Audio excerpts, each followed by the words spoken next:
After months of anticipation for a CS2 update, we've finally gotten one, so here's everything you need to know about it. Let's start with the Armory. This is a sort of operation where you can earn credits via grinding XP in official Valve servers. You can buy up to 5 of these to earn more credits, but really, who has that kind of money? For each Armory pass, you can earn up to 40 credits, which you can use to buy different things. So let's real quick talk about those things. For wafty 25 credits, you can get the heat-treated Deagle, which is actually pretty cool looking. The question is, will there be a full blue gem Deagle? I hope so. There are 3 new weapon collections. Using credits to open one of these is essentially like a case, but with worse odds. There are a ton of new weapons in the new weapon collections, but here are the highlights. The Overpass collection has this B-Sight inspired AK, a very pink op, and this Galil that I actually really like. The graphic design collection I don't really love, to be honest with you, but here's the red op that's very unique. It has a very glittery Deagle in it, and this A4 I actually really like, because if you look at the effect on those crystals on it, it's super cool. The third and final skin collection is the Sport and Field collection. Now this has this very shiny Galil, has this really clean UMP. I actually really like this design. And of course, Valve, just take a gun and just make it a Fate. Just make an entire gun a Fate. They'll like that, right? I actually kind of like it. It's pretty cool. And then there's this Glock also that's really glittery and also pretty cool. So there are the new skin collections. There's also a new case called the Gallery case. From the Armory, you can buy this case for 2 credits. You're still going to have to buy a key to open it, by the way, so don't get these thinking that it's just going to open for you. I like the A1S Vaporwave. The colors are super sick. I also really like this AK. I think it's just unique and cool, and the design is great. And this MAC-10 is an absolute heater, in my opinion.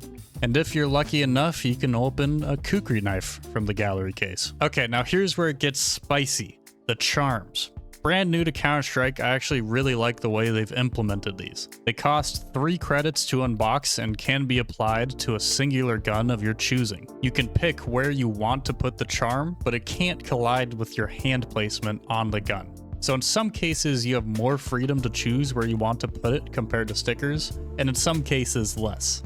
There are 2 charms collections, the first being the missing link charms, which are these funny little dudes, and the second being the small arms charms, which is annoying to say and is also pretty self-explanatory. When you apply a charm onto a gun, it's not permanent. You can take it off with the charm detachment tool. When you redeem a charm from the Armory, you get 3 of these for free, but if you need more, you can also buy them from the shop. There are 2 new sticker collections, each costing 1 credit to redeem. There's the Elemental Craft stickers, and also the Character Craft stickers. As the name suggests, these stickers seem very much intended to create creative and cool crafts with.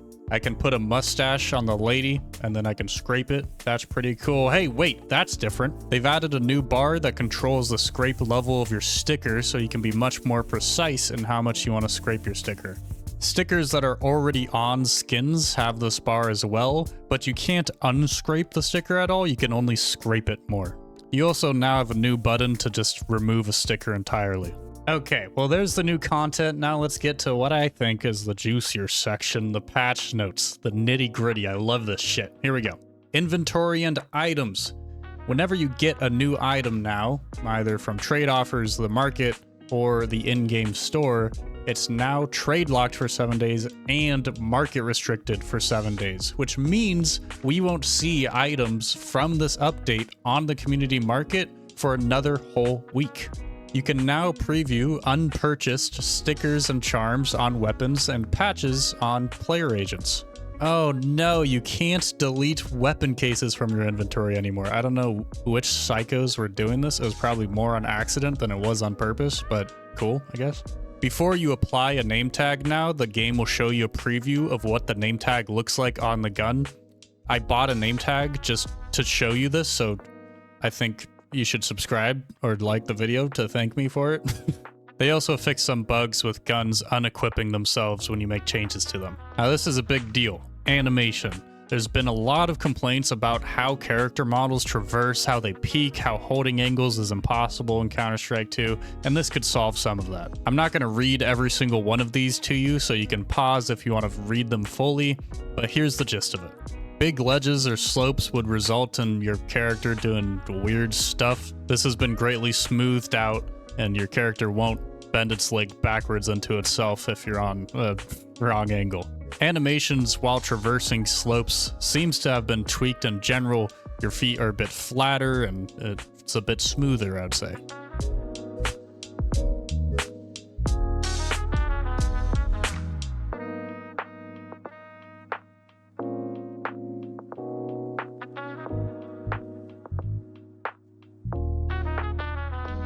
Animations while you're on a ladder have been tweaked to be more representative of where your head actually is. This update should have been called the legs update because that's the most important thing about it in my mind. They've updated the animations while running, shift walking, and crouching so that your legs don't do those super splits anymore.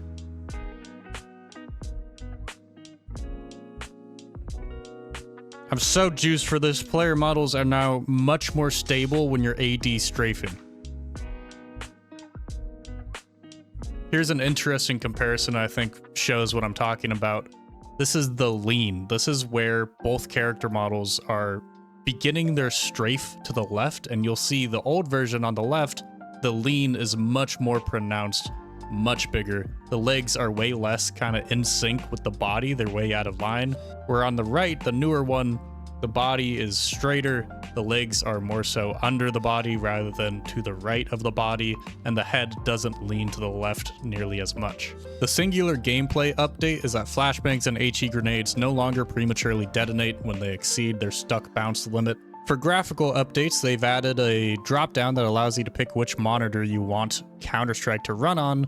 Along with this, within the advanced video tab, they've fixed the graphics artifacts for the fire effect. This has been a huge demand of the community. Everybody's been rioting and saying we want this fixed, and now they've done it. The audio updates are actually quite nice. They fixed a bug where UI sounds wouldn't position correctly when in game. I don't know exactly what they're talking about here, but the rest of them are really useful.